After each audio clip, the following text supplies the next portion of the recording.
Então essas foram as notícias da semana aí. Novo coronavírus encontrado em morcegos russos é resistente às vacinas contra a Covid. Olha só como é que a coisa escala. Esse que eu queria trazer aqui.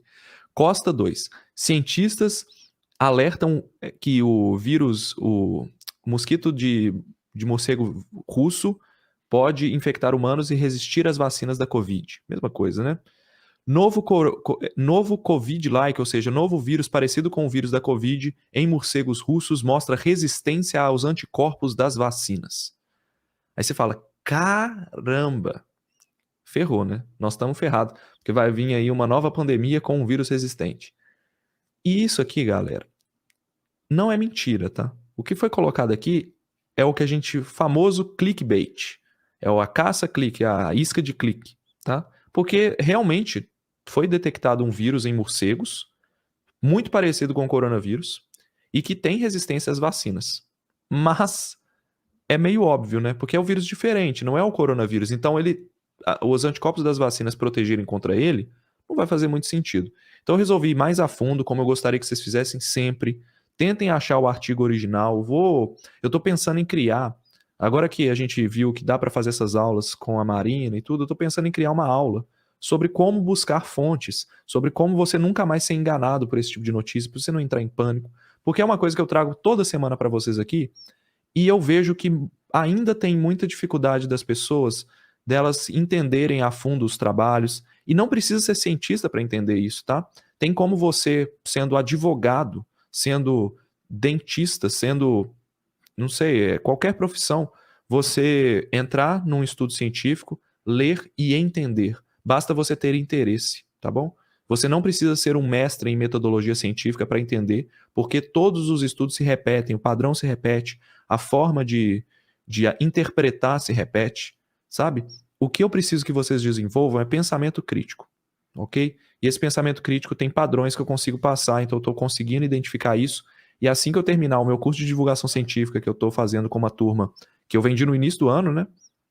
E assim que a gente terminar essa parte de nutrição, lançamento da série Saúde e Investimento, eu acho que para o início do ano que vem eu consigo trabalhar um curso mais voltado, um mini curso, né? Não seria mais de 4, 5 aulas, um mini curso voltado para essa parte de combate às fake news, mas mais raiz, sabe? Para você mesmo entender como fazer. Então, quem apoiar aí é só colocar nos comentários. Isso vai me dar mais força para poder saber que tem demanda para isso, para a gente investir um tempo nisso e produzir esse conteúdo, beleza? E o professor Marcos, precisamos disso mesmo, divulgação simples, mas sem ser simplória. Excelente essa ideia, Gláucia, dou maior força. O Pedro também apoiou. Parabéns pelo canal. Carlos Roberto, obrigado, Carlos. Raquel, quero. É isso aí, galera. Eu acho que vai ajudar muito, porque eu já fiz vídeos lá no passado e na época o Olacense tinha menos de 10 mil inscritos, os vídeos foram vistos por 300, 500 pessoas, eu acho que pode ter um impacto muito grande, tá bom? Então as notícias foram essas. Então o que a gente faz? Vamos atrás do estudo científico. Sempre tem que ter um estudo científico. Se não tem, aí já começa o problema. Nesse caso, realmente tem o estudo científico. Como é que eu encontrei o estudo, pessoal? É só você procurar nas entrelinhas, assim, e tem que estar em inglês, tá? Tem que procurar em inglês. Você procura Coronavirus, Russian Bat Virus, alguma coisa você vai encontrar, entendeu? Você procura o estudo. Se você não encontrar de cara no Google, vai no Google Scholar, ou se for da área da saúde, nesse caso aqui é da área da saúde, né? Você vai no PubMed, que é um outro site específico para artigos científicos. No Google Acadêmico você encontra. Então, o estudo é esse aqui. Foi publicado, tá? Foi revisado por pares. Isso traz muita relevância e muita confiabilidade para o estudo. É uma revista muito boa, tá? Isso também é fácil de olhar. Como é que você consegue descobrir isso? É muito simples. A PLOS é uma revista bem interessante. Ela divide várias áreas, né? Ela foi publicada na PLOS Pathogens. E aí, qual que é o título do artigo? Um SARS-CoV aqui tem que entender como é que você descobre o que é um SARS-CoV. Lê na introdução do artigo, basicamente. Coisa de 2 parágrafos você vai descobrir.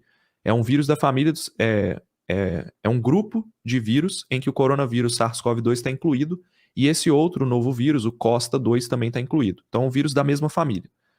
Ele é dependente de ACE, ou seja, o que é ACE? É o receptor na célula. Ele vai precisar desse ACE para poder entrar na célula. Em morcegos russos, é resistente à vacina da Covid. Então o título do artigo já está falando realmente que é isso, foi revisado por pares, então parece que tem alguma coisa.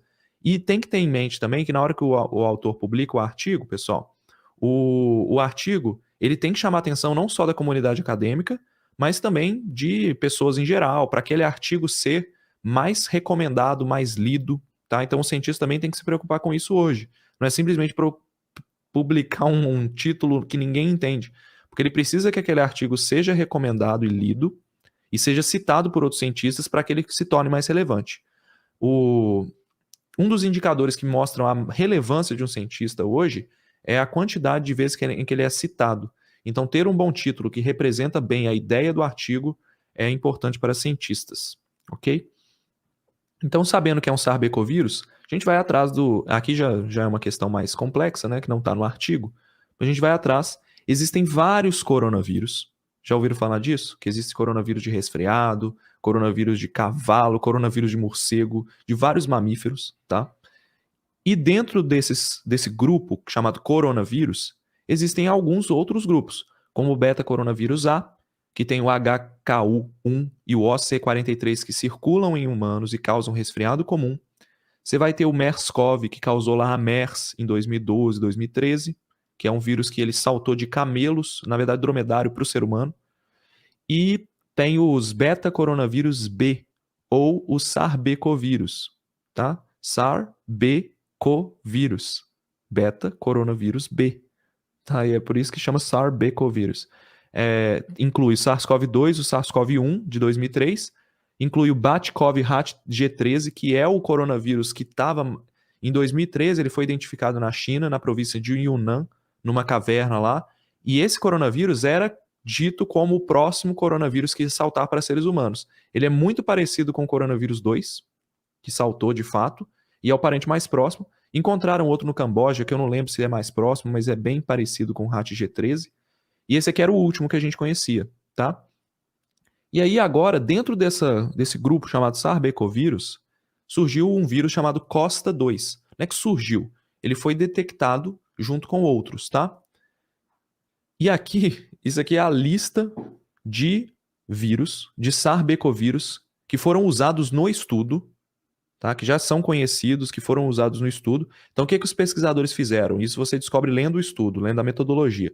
Você vê que os pesquisadores eles tinham esse tanto de vírus, essa sequência genética de vários vírus de morcegos mapeados.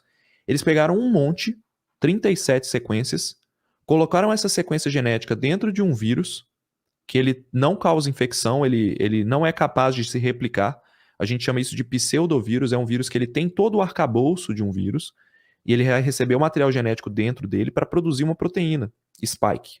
E aí esses pseudovírus, a gente vai desafiar esses pseudovírus com células com o receptor ACE2 humano, para ver se eles são capazes de infectar. Então eles testaram 37 vírus conhecidos, dentre eles um chamado Costa-2, que foi detectado nessa espécie de morcego aí, o Rhinolopus ripociderus. Acho que fala assim, tá? E apenas ele, tirando o SARS-CoV-2, o SARS-CoV de Wuhan, né, as variantes do SARS-CoV-2 e o HAT-G13, que também tem alguma afinidade ali com o receptor humano, o Costa-2 mostrou essa afinidade e conseguiu infectar as células. Então, de todos esses vírus, tirando os vírus humanos, o Costa-2 foi o único que conseguiu infectar células humanas. Então, como é que ele faz isso? Até legal aqui que eu acho que o GIF não funcionou. Não, funcionou sim. Então, o vírus ele vai chegando, tem um receptor na célula humana, né? E ele vai usar a proteína spike. Todos esses coronavírus são muito parecidos. Eles vão usar essa proteína spike para poder ligar no receptor e entrar na célula. Na hora que ele liga, ele precisa de alguns outros fatores ali para conseguir entrar. Tem vírus que vai ligar. Todo vírus que tem proteína spike, coronavírus, vai acabar ligando de alguma forma, ligando com alguma afinidade, mas ele precisa entrar depois disso. E o que os pesquisadores mostraram, inclusive com modelos aqui estruturais da proteína spike, é que existe uma ligação, que existem diferenças, tá? Que ele coloca os resíduos diferenciais e os resíduos conservados. Então a proteína spike ela é toda diversa. Vai ter parte dela que vai ser muito parecida com o coronavírus 2, que é o que a gente chama de conservados. E os diferentes são modificações que significam bastante, mas que não foram suficientes para impedir a entrada do vírus na célula. Essa entrada ainda tem que ser bem estudada para ver se ele usa outros fatores, outras proteínas. O SARS-CoV-2 usa outros fatores ali para poder entrar e também se replicar nas células. Me parece, até onde o estudo foi, que o Costa 2 não é tão bom em replicar, tá? E ele pode faltar alguns fatores que o coronavírus humano tem.